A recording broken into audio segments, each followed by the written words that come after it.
Lord God, thank you so much for giving us this time together, and bless us as we go about studying your word. In the name of Christ we pray, amen.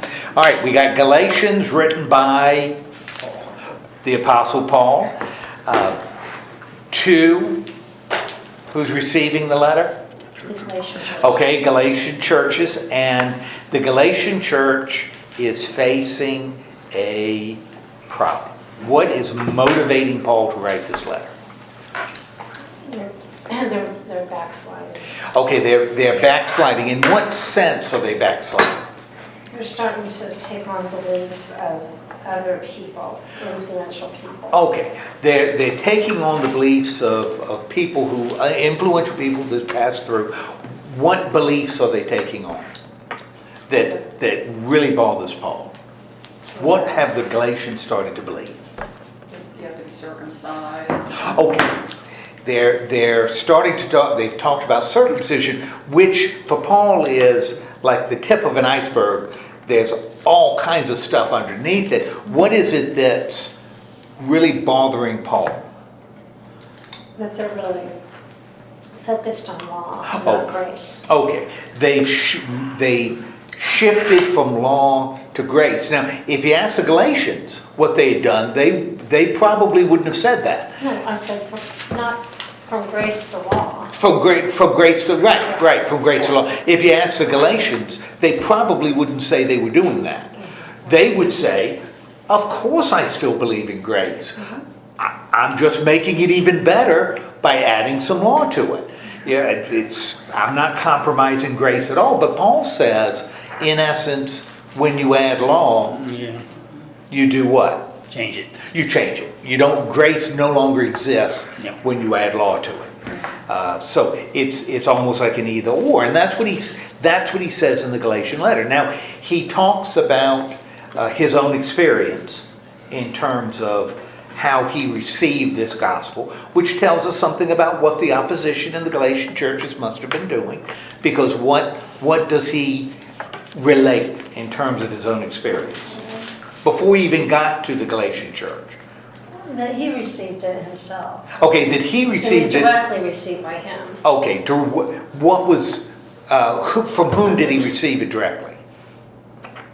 From Jesus, yeah. And he talks about, I didn't go to talk to anybody. 3 years I didn't even see Peter, and then afterwards I was away, and 14 years before I went and talked to the council, to the Christians in Jerusalem. And then when I did, how was the gospel received? What he was preaching, how was it received?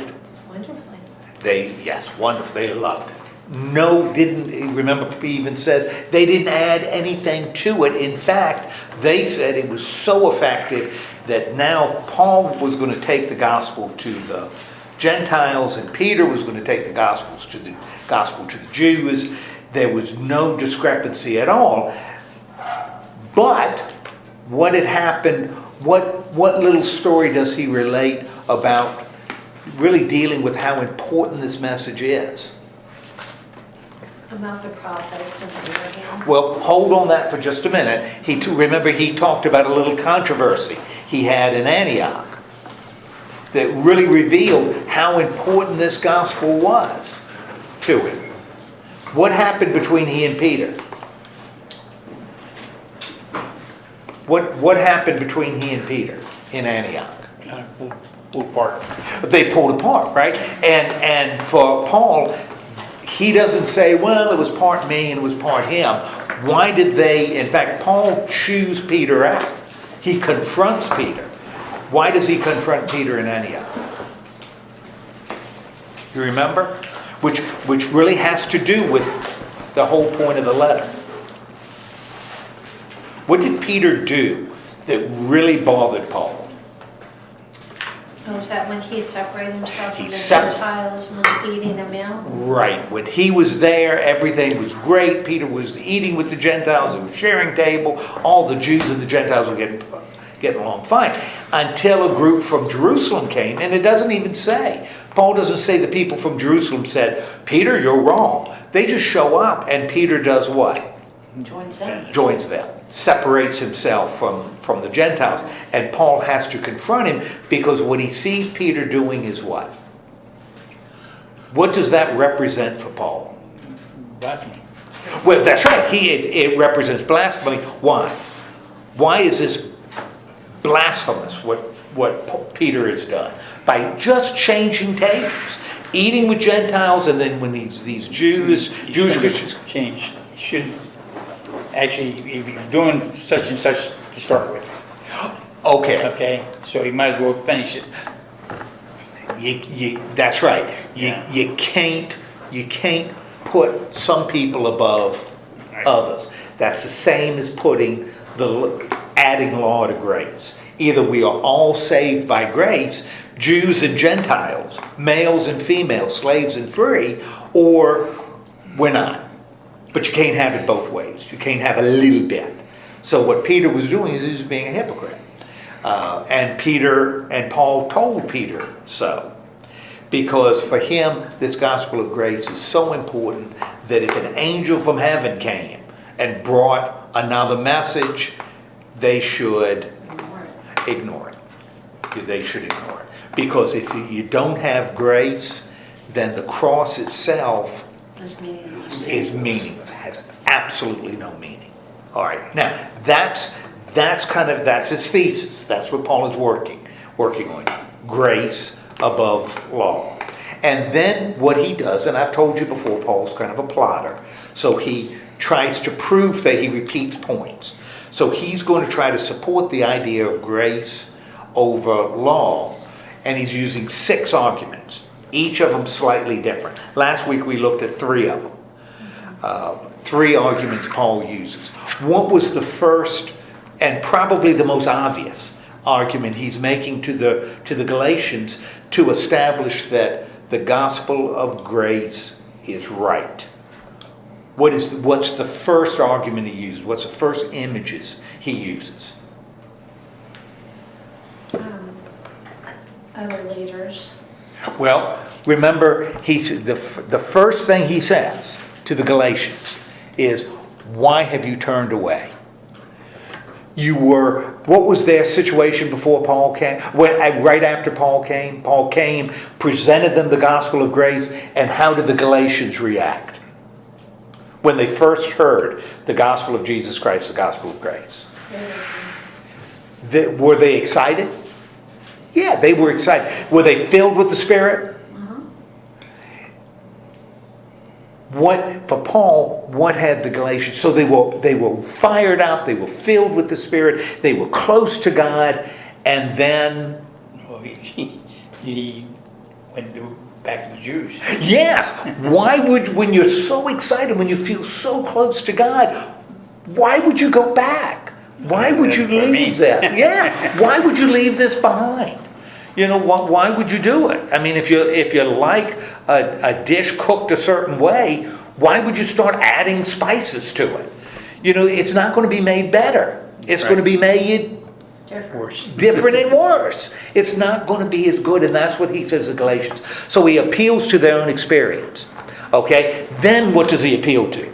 So believe the gospel of grace because you experience the gospel of grace. What's the next example? And Debbie, you mentioned this. Promise to Abraham. The promise to Abraham. What did Paul say about the promise to Abraham? And we looked at this last week. Remember what he said about Abraham? About a covenant. Okay, covenant was made with Abraham, contract with Abraham, right? What was the basis for the covenant? God entered into a covenant with Abraham. God established a relationship with Abraham. What made that relationship complete? All the descendants. Okay, it applies to the descendants. What made the relationship with Abraham complete, though? Faith. Okay, it was faith as opposed to Works. as opposed to works. Abraham was made righteous by God, right? By grace coming from God, and Abraham responding with faith, as opposed to God giving Abraham law and Abraham obeying it. Abraham wasn't made right with God by obedience to the law. Why would that be impossible for Abraham to be made right with God through obedience? Because you can't obey all the laws. Well, you can't obey all the laws For Abraham makes it even harder, because when Abraham lived, there were no laws. The law didn't come until Moses. So what law was Abraham going to obey? In chapter 12 of Genesis, it was God's grace, Abraham's faith. That's the basis of the relationship. What the Galatians had done is cheapened faith. They'd replaced obedience with faith. And once you do that, faith doesn't exist anymore. That's the second proof. We talked about it last week. And what was the third? Remember, he talked about wills and contracts. What did he say about wills and contracts? As an example for why the gospel of grace was right. You can't change it You- after it's done. You can't, once a will is signed, you can't go back and change it. Or once it's ratified, once it's in place, you can't, and the person's died, you can't go in and change the will. And for Paul, adding anything to this gospel of grace that's the contract, the covenant, is changing the will after it's been made. It's very erroneous thing. What? Once it's been signed, it's been signed. It's done. It's done. I can't. When my father signs his will, I can't go and change it. Right. He can do it, but I can't. Right. And Paul says what the Galatians are doing is what? Changing the will. Or the people that came and convinced the Galatians, they convinced them to change the will. So, gospel of grace is true because their own experiences. It's true because the Old Testament promise to Abraham. It's true because it's a covenant, it's a contract, and you don't change a contract. Okay, 3 proofs. Now understand, Paul's doing, he's doing the exact same thing 3 times from different angles. So we're not talking about different points, we're talking about the same point established 3 different ways. He's going to do 3 more. And that's what we're looking at this evening, beginning in chapter 4. So we've done 3, chapter 4. This is proof number 4. How does he start chapter 4? It's child. Okay, he talks about children, right? Yeah. And in particular, what about children? About them being slaves. Okay. Like a slave. Okay, he's talking about being slaves, but what is what does he say the children are? Heirs. Heirs, okay? Now, what does it mean to be an heir? To acquire property or Okay. money from your family. Now, it's not a shock that he's doing this, because what has he just been talking about? Contracts. About contracts and wills, right? But now he shifts from the contract itself, the will, to the person in the will, right? The children are heirs in this will. Now, he says something really interesting in the beginning of chapter 4. So we've got the heirs who are minors, right? And when you're a minor and an heir, how does he describe a minor who is an heir to an estate? No better than a slave. They're no better than a slave. Now, I think here, because this makes sense, that if, for instance, I'm a child, my father dies, leaves me his estate, I can't, as a child, do what? Change it. Well, I can't change it. What else can I not do? You can't own it or... I can't own it. I can't take that estate and start buying candy, right? I can't just spend it any way I want if I'm a child. Because if my father is sharp at all, what is he going to put in the will?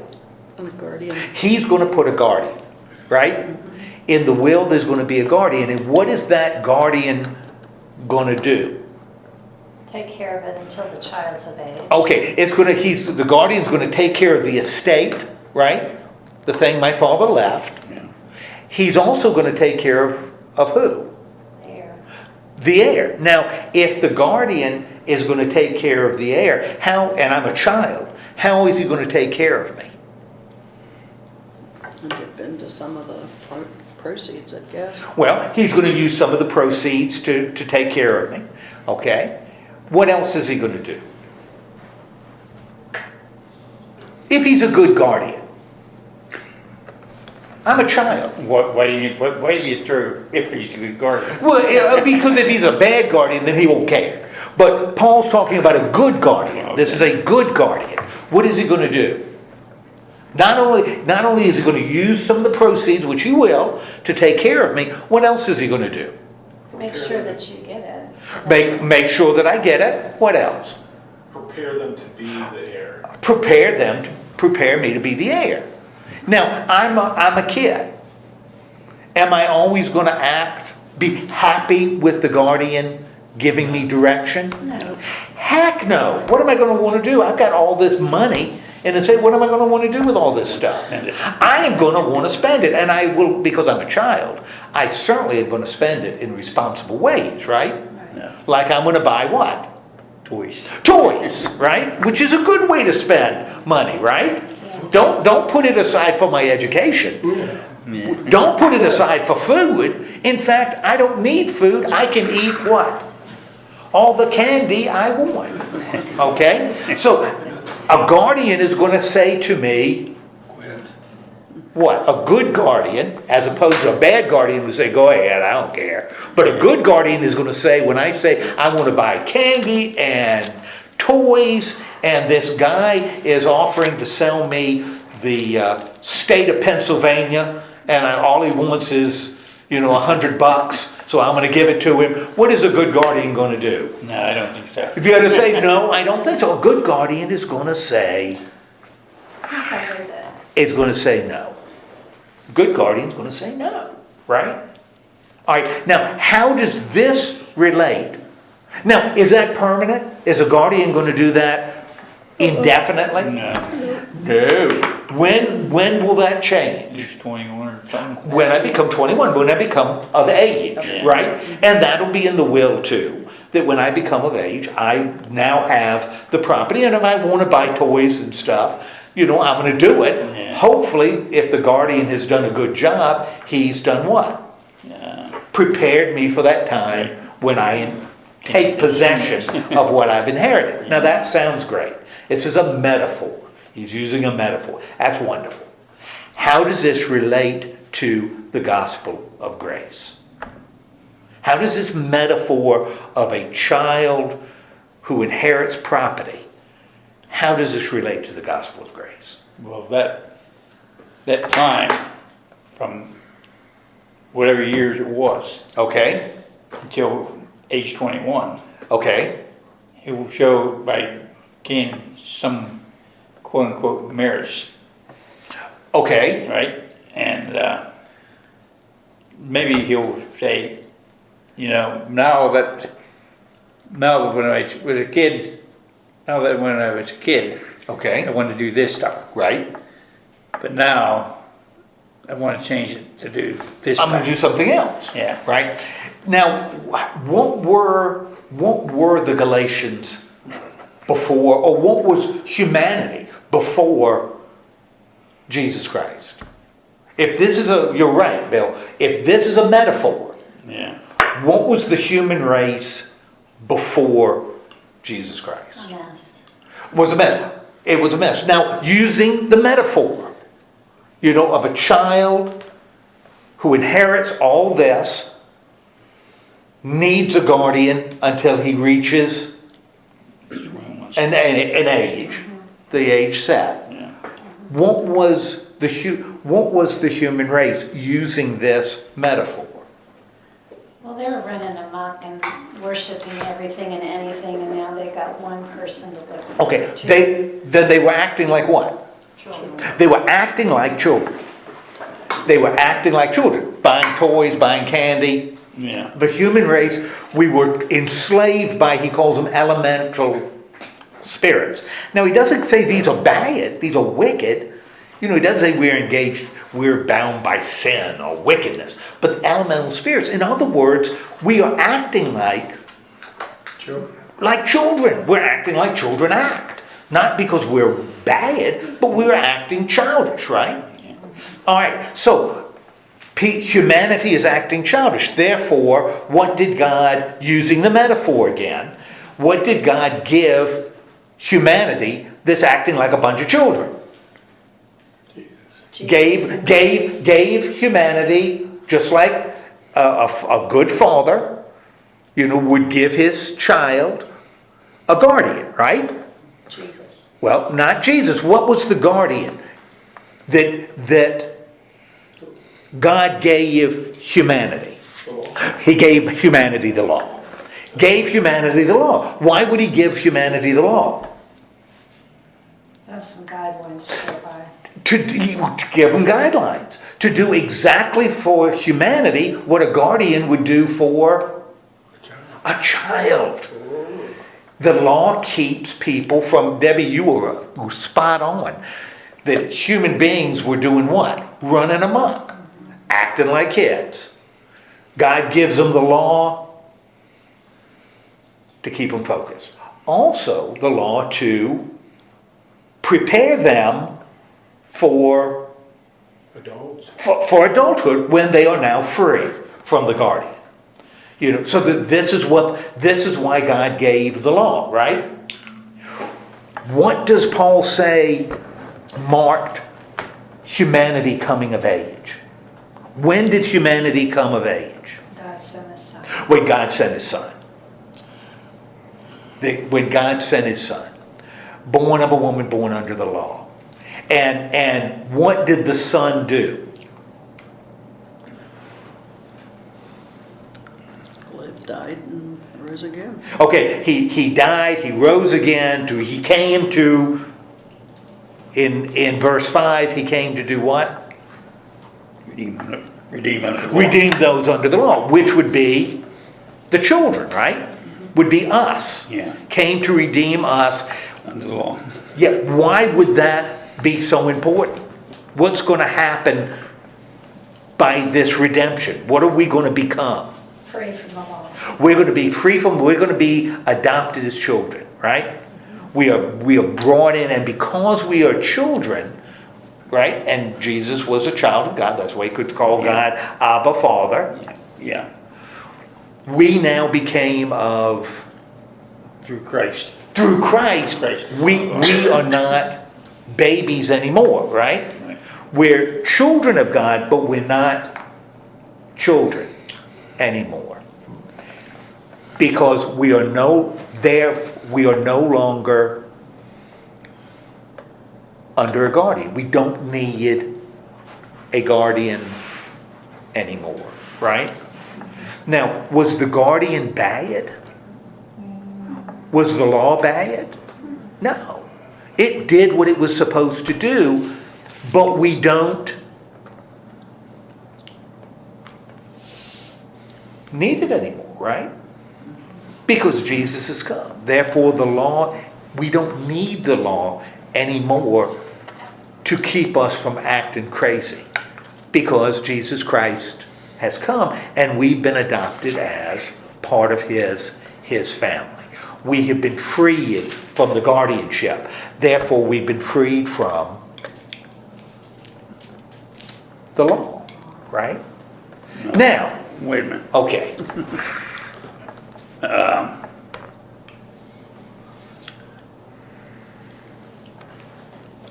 Where you at right here? We are in around verse 9.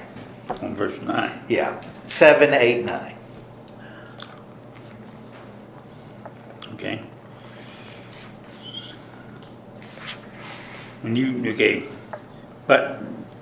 Okay. I will start in Okay. reading Okay. 8:1. All right.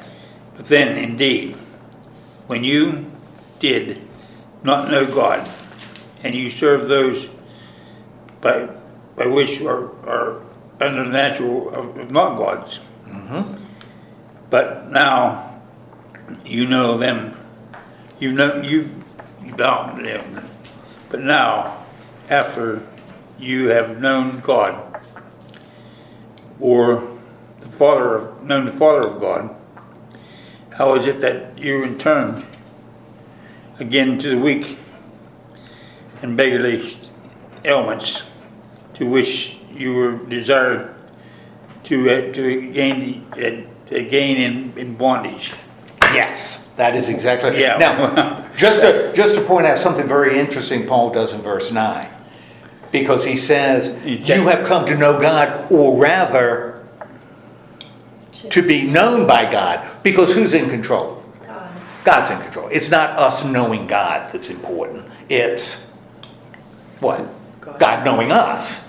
That's So what's the important. whole point is the fact that bondage is the proper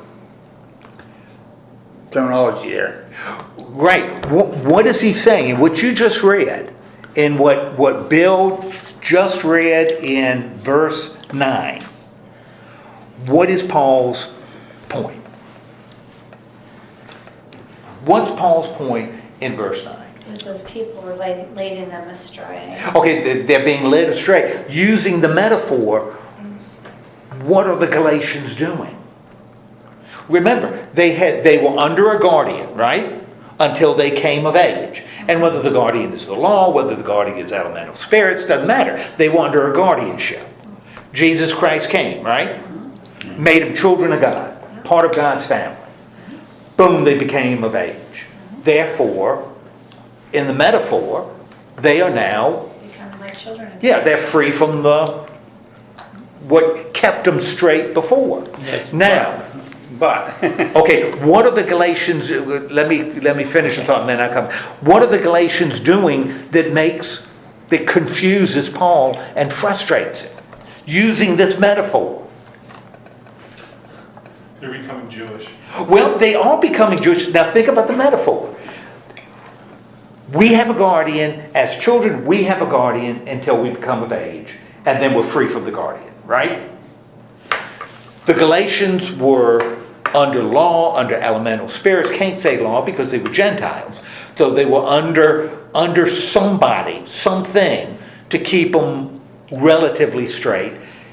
With Jesus Christ, they became of age, which means they are now free from law, free from the elemental spirits. They are now free, right? yes, Okay, hold on that. Hold on it. What confuses Paul? What have the Galatians done? You're going back to those ways of being a child. They've gone back to the guardian. They are going back to a guardian. It's like you're finally free from the guardian, and what do you end up doing? You go back and listen to what they're saying. But you don't do that. Now's the time for you to enjoy the inheritance. Now you've learned to handle it, and he gives an example of them going back to this guardian that kept them straight, that did its job. It did its job. It kept people from running amok, killing one another, acting crazy. It did that. But we don't need it anymore, and yet they're going back to it. And the example he gives are observing special days, special months, special seasons, special years. He's talking about special Jewish days, like the Sabbath. You're going back to all these things that controlled you in the past. You're giving up your freedom to go back to the guardian. How does he describe his conclusion in verse 11? What's his conclusion? He's wasted his time. He is, I have absolutely wasted my time. I've announced that you've now become of age, and so you're free, and what are you doing? You're going back. Therefore, I have obviously failed, wasted my time. Now, I think that's his point. Bill, what's your question? I don't know where it's going to go with it. Well, I think that's, again, this is a metaphor he's using. So where metaphors are just an image. He's going to use one that's really kind of off the wall in a little bit. Using this, but this is another proof. Using this metaphor shows that we're talking about grace. Now we can enjoy grace because we are free from the bondage to the guardian. We're free from that. Okay, that's proof number 4. Yes.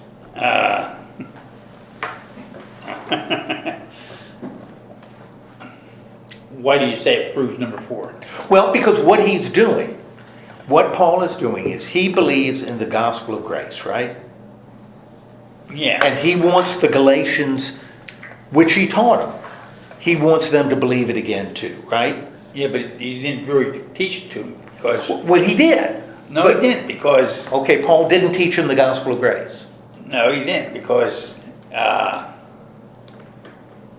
they won't want... You stated that you were going back to where you were, okay? Right. And now, so by throwing it out to the kids, which were merited because of age, okay? Right. You'd have them take whatever they said they wanted to do and you initiate it. Right. Well, how's that? I don't see how Okay, that... let me, again, using the metaphor. You're a child. Bill, imagine you're a child. Okay. Imagine you're a child. You've been left a huge amount of money. Lift what? Huge amount of money. But you're a child. Well, yeah. Let's go with me. This Okay. is just a fantasy. Okay, Okay. you've been left. Now the person who wrote the will wants to make sure you use the money well, right? But it So, doesn't say what well, hold, let me, wants to make sure, so what he does in the will is he appoints a guardian Yeah. to make sure you don't buy toys and candy and Right. stuff.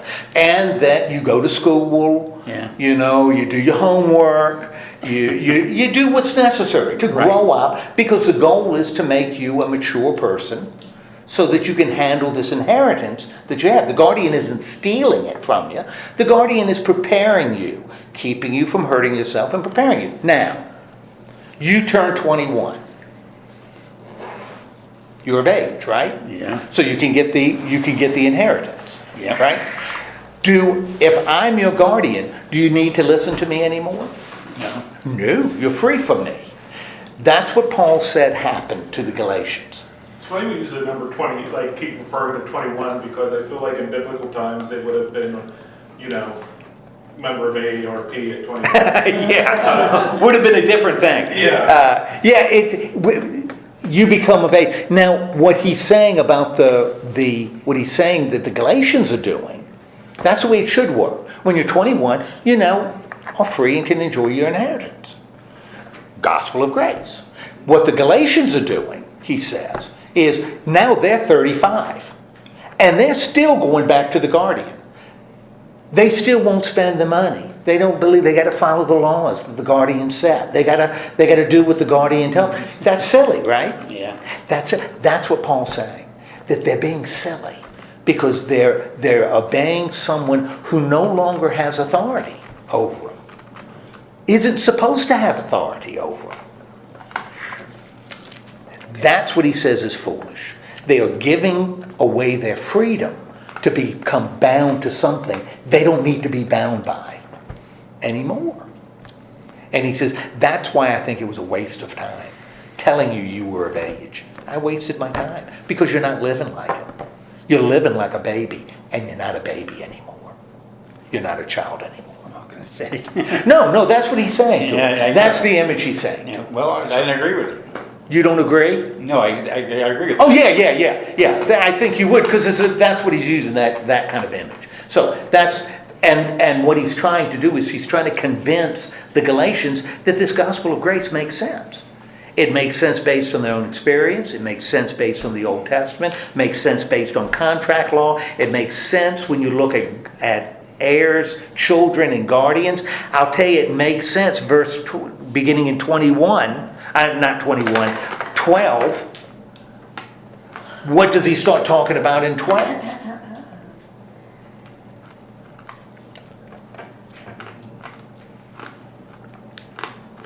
What does he begin to talk about in 12? For them to become like him. Okay, become like him, right? Yeah. Okay. A break here because he uses the word friend. That's a nice little break in kind of the flow. He talks of friends. Now, if he says, he talks about becoming like him, right? for I became as you are. Now, what's he talking about here? Become like me as I also became like you. You did me no wrong. What is he talking about? Like a time of innocence. Okay, time of innocence, when? But when he was talking about when he had been in physical infirmities. Okay, when he was First telling about with that. them, right? Mhm.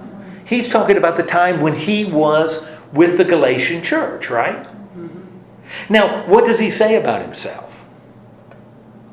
I think this one is really cool. What does he say? When he was with the Galatians, what happened? He became like them. He became like them, right? Now,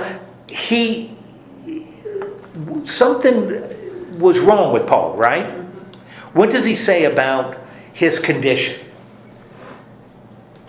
Just physical infirmity. Okay, he was dealing with, when he was with the Galatians, he was dealing with a physical infirmity, verse 13, right? Now, Paul then, we don't know what the infirmity was, but we get kind of I think he kind of alludes to it so we can get a sense of what it is. But he suffered some kind of physical infirmity when he was with the Galatians. Now, in the face, he calls the fact that they faced with him this infirmity, he says it's a test, right? It was a test on them. Now, what were their choices? So here Paul's come to share with them the gospel, right? He suffers some kind of physical problem, sickness, disability, something, right? What were the choices the Galatians faced? To accept or reject. They could have accepted or rejected him, right? Why would they reject him? Him there with this physical problem. They want to deal with it. They don't want to deal with it. Is that a reasonable human reaction? If somebody comes to see you and all of a sudden they get sick, or somebody you don't even know, and all of a sudden you're tied up with them? Lord have mercy. When I was in Weirton, I got hooked up with a lot of people. Oh boy. You know, and Debbie knows, a lot of the street people that were in downtown Weirton. Jeez Louise. And some of them, like, I can't even remember his name, the one I took to Pittsburgh to get a bus to Cleveland, Yeah. bought a bus ticket for him to go to Cleveland. Drug issues. Yeah, a lot of drug issues. Why? I could have just said, no, I don't want to have anything to do with you. Nobody would have blinked an eye. How did the Galatians, though, relate to Paul? Here Paul was with his physical infirmity. How did the Galatians relate to him? They didn't scorn or despise him. They didn't scorn or despise him, which they could have. Instead, how did they treat him? An angel. As an angel of God. Now, what is he suggesting about the relationship he had with the Galatians in the past? They're very accepting. They were incredibly accepting of him, right?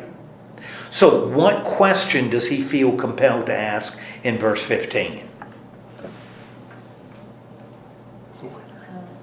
What happened?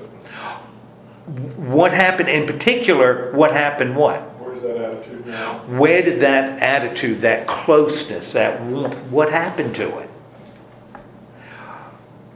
What did they do what would they have done in the past? When Paul was with them and he suffered this infirmity, what would they be willing to do in the past? Open their eyes and give it to him. They would gouge out their own eyes and give it to him, which tells us what physical infirmity Paul may have been dealing with. Yeah, some kind of blindness or a vision problem, which isn't a shocker because at the end of Romans, he'll talk about, because all of these letters he's dictating and somebody else is writing them. And because at the end of Romans, he'll say, I'm writing this myself. See how large the letters are. So evidently, Paul had some kind of vision problems. And this is what he's suffering in the church here, that they would have given him their own eyes. Now, in the past they would have done it, How does Paul interpret their attitude now? In verse 16. Feels like an enemy. Now they're treating him like an enemy. How are they treating him like an enemy?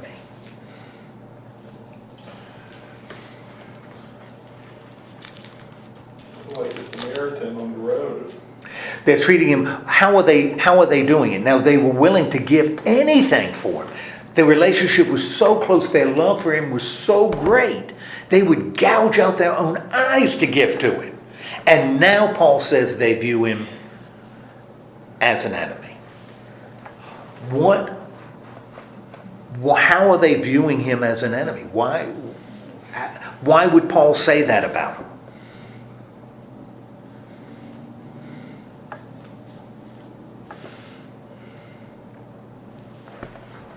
Why would he say, you loved me when I was here, now you treat me as an enemy?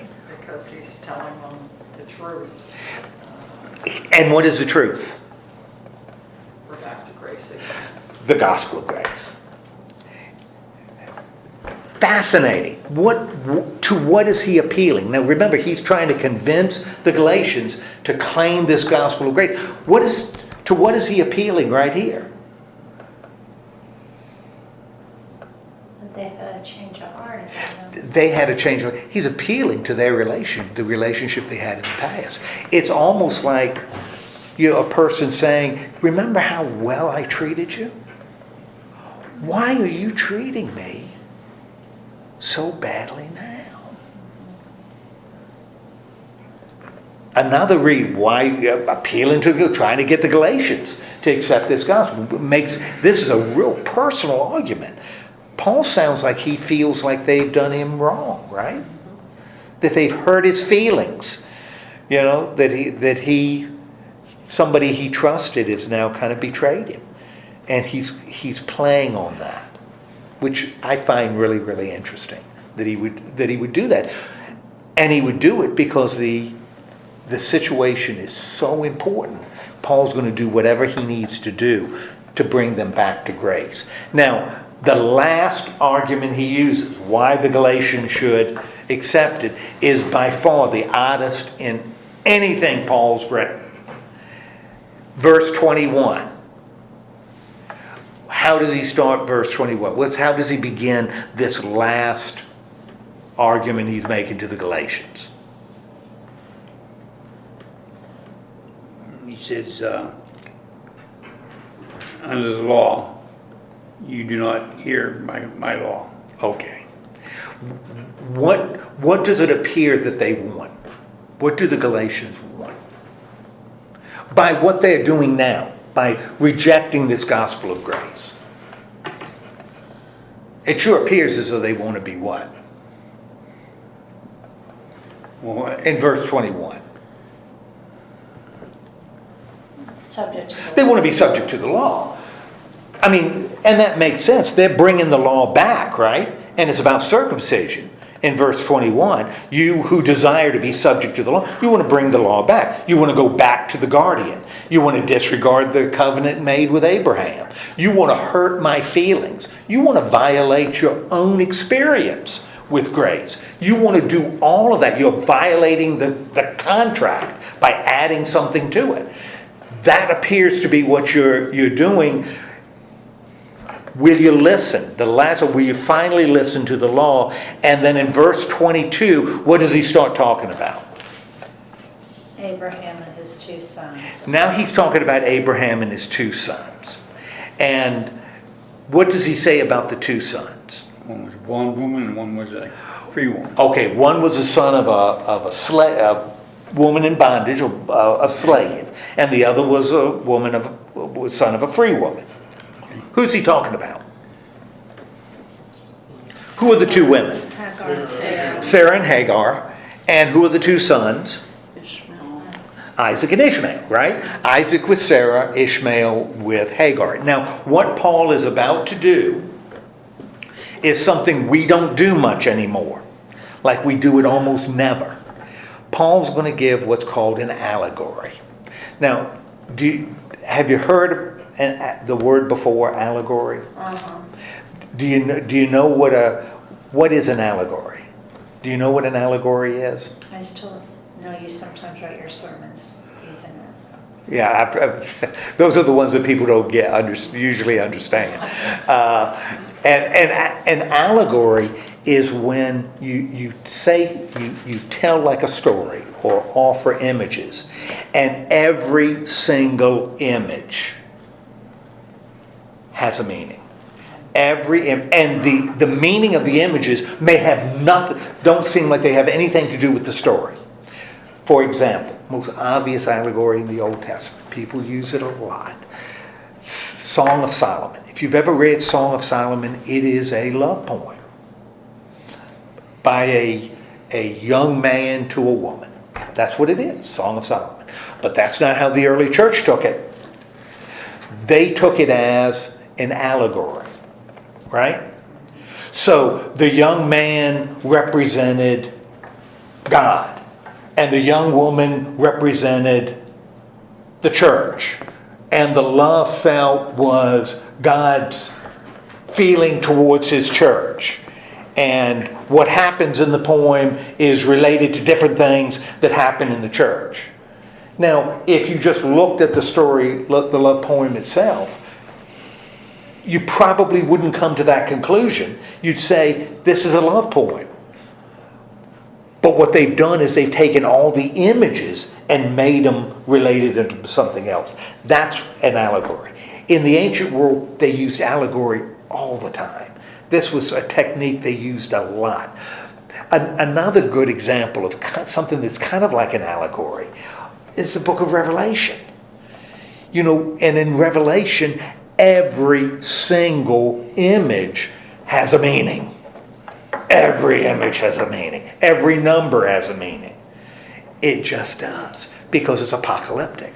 And that's what they did. So you couldn't just read it and say, ooh. You got to read it and interpret the images. And that's what an allegory does. It's just full of images. We don't use it much, therefore we're not used to reading it. And it gets really, really confusing. That's why when I'm preaching, I'd rather not use an allegory. Because, I don't really understand it. I don't do it well because we don't write in that style anymore. Now, but this is what he's doing. So he's talking about these two women, right? Hagar, Ishmael, Sarah, and Isaac. And Hagar and Ishmael is the son of the slave woman, and Isaac is the son of the free woman, right? Those are the images Paul wants us to have, right? Now, what's the allegory? Beginning in verse 24. In fact, Paul says, this is an allegory. He tells us exactly what he's going to do. What's the allegory? But the women are two covenants. That the two women represent two covenants, right? But not just two covenants, they represent two covenants that are also connected to what? Arabia Yeah, Arabia and corresponded to Jerusalem. yes, Sinai, and one with God, Israel and Jerusalem, which is on Mount Zion. So you got these two women with these two sons, but the women are also associated with Sinai and the other one with Jerusalem. And which one is associated with Sinai? Hagar. And Hagar is what? The slave woman, right? And Sinai is associated with what? What did Moses receive on Mount Sinai? Receive the Ten Commandments, receive the law on Sinai. So Hagar and Ishmael is associated with Sinai, which is associated with the law, and she was the slave woman, therefore the law is associated with the covenant, but bondage, right? Because she's a slave woman. And her son, the son of the slave woman, does he have the same status as the other one? No, he doesn't, right? Now, that's Hagar. Hagar and Ishmael, associated with Sinai, Sinai is associated with the law. Hagar is associated with law. Her son is under the other son. It's not as high as Sarah and Isaac. And what mountain is Sarah associated with? What city is she associated with? She's associated with Jerusalem, which is on the top of Mount Zion, right?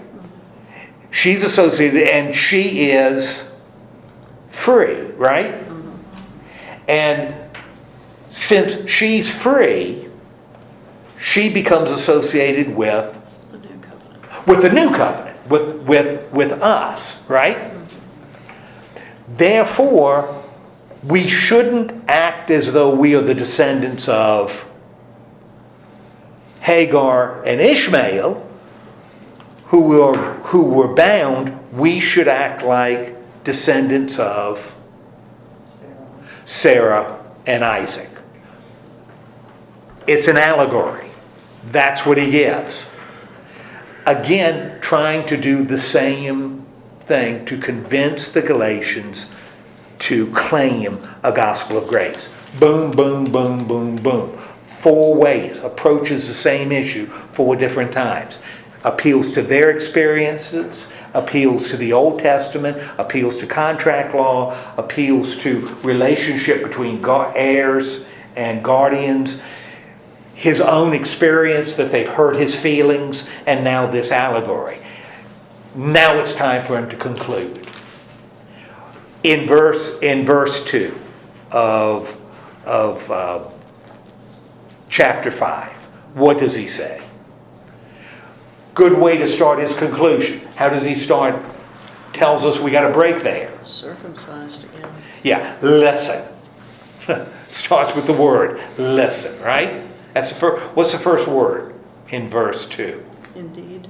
Indeed. My translation has listen. Every translation will have something dramatic. It says, listen. That's right, because he's bringing this in for a landing, right? What is now his conclusion? He's done all of this stuff. Now he wants to bring it all together. What's the conclusion? Now he talks about the issue, right? Doesn't matter whether you're circumcised on God's side. Okay.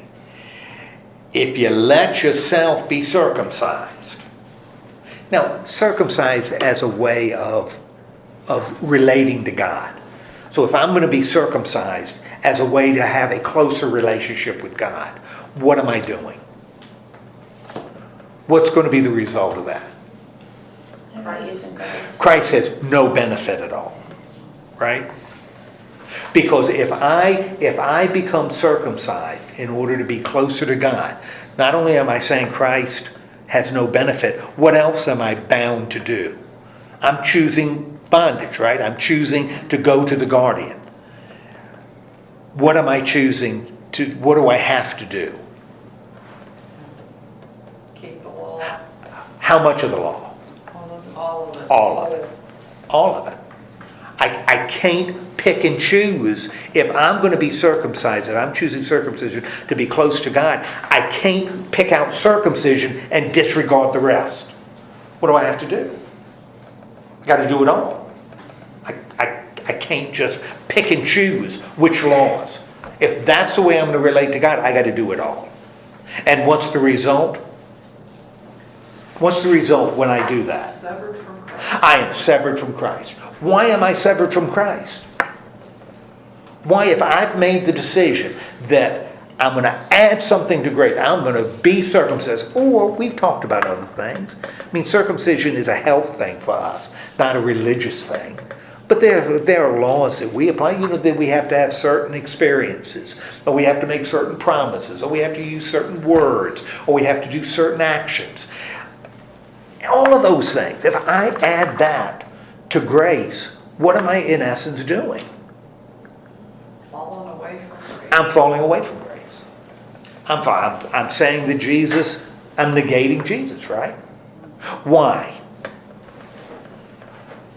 Why is You it? can't obey 2 things in the law at I can't obey. And what am I disregarding in verse 5?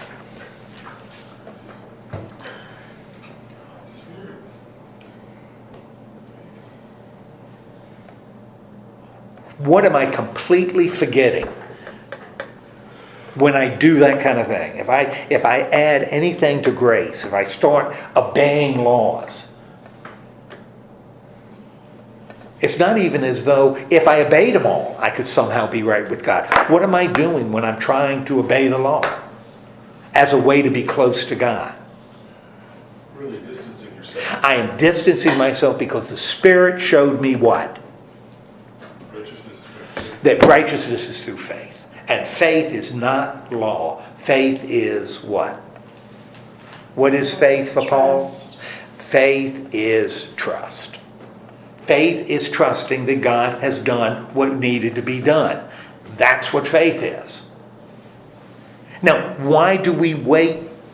Why do we wait for the righteousness through the Spirit? Why is this so important? In verse 6.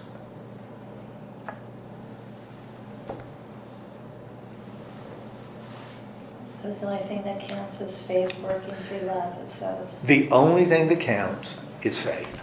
The other stuff doesn't. And you know, that's kind of interesting because when you think about how churches relate to one another and when we fight and scrap and try to convert one another, you know, what are we usually doing that based on? Truth. What's that? The truth. Well, are we doing it based on the truth? If I try to convert you, you believe in Jesus, I believe in Jesus, but you know what? You weren't baptized in the right way. Yeah, but you don't have the opportunity of being baptized. Well, but I mean, when I say that kind of thing, what am I doing? Go back to the law. I'm going back to the law. If I say, yeah, but you didn't speak in tongues, You're missing the point. Suppose them babies were killed at birth. well, the point that Paul is making is when you add law to grace, grace doesn't exist anymore. And when you think about what Christians contending with one another, often it's about these law things that causes different groups to compete and fight with one another. In essence, what have the Galatians done in the past? What have they been doing in the past? Which makes this so sad. In verse 7, what were the Galatians doing in the past? They were running so well. What had occurred?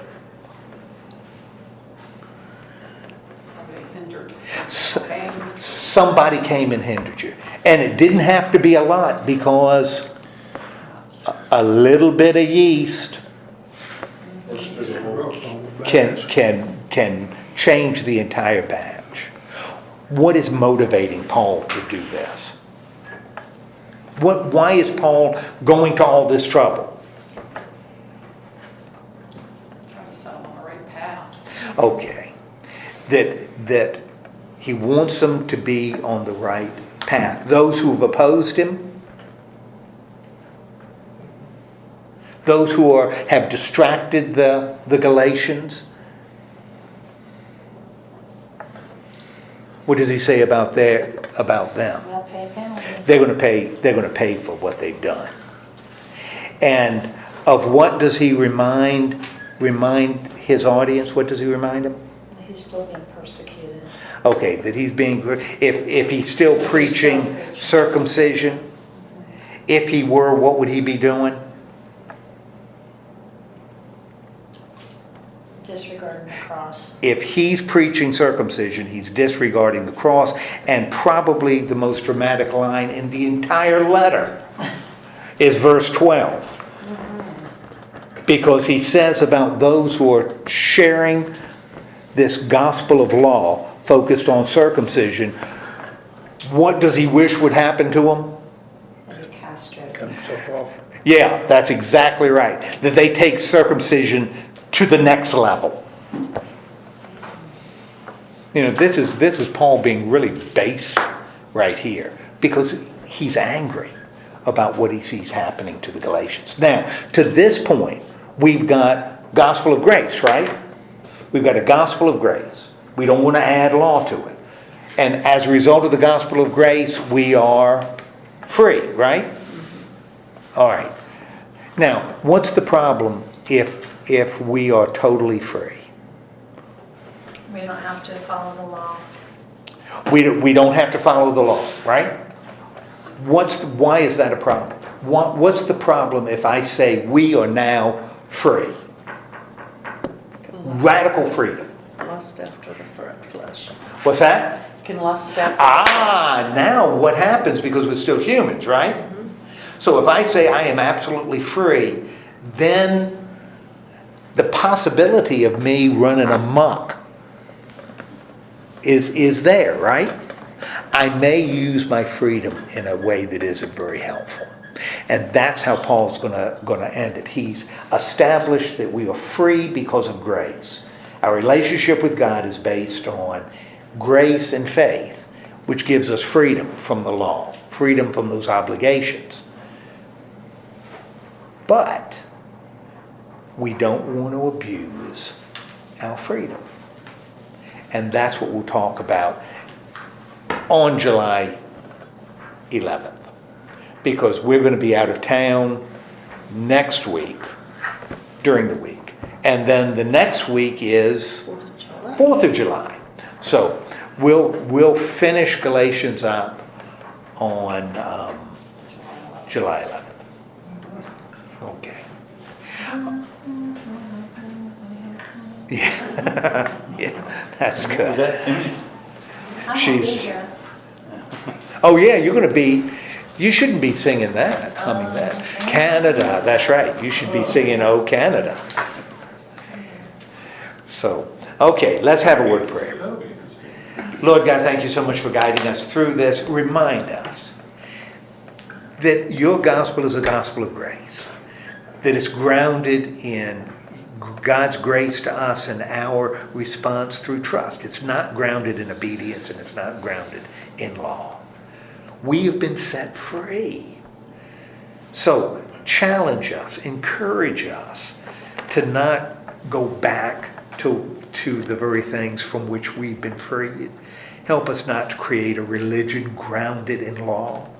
Instead, help us to experience the freedom we have in your Spirit. In the name of Christ we pray. Amen. Okay, thank you.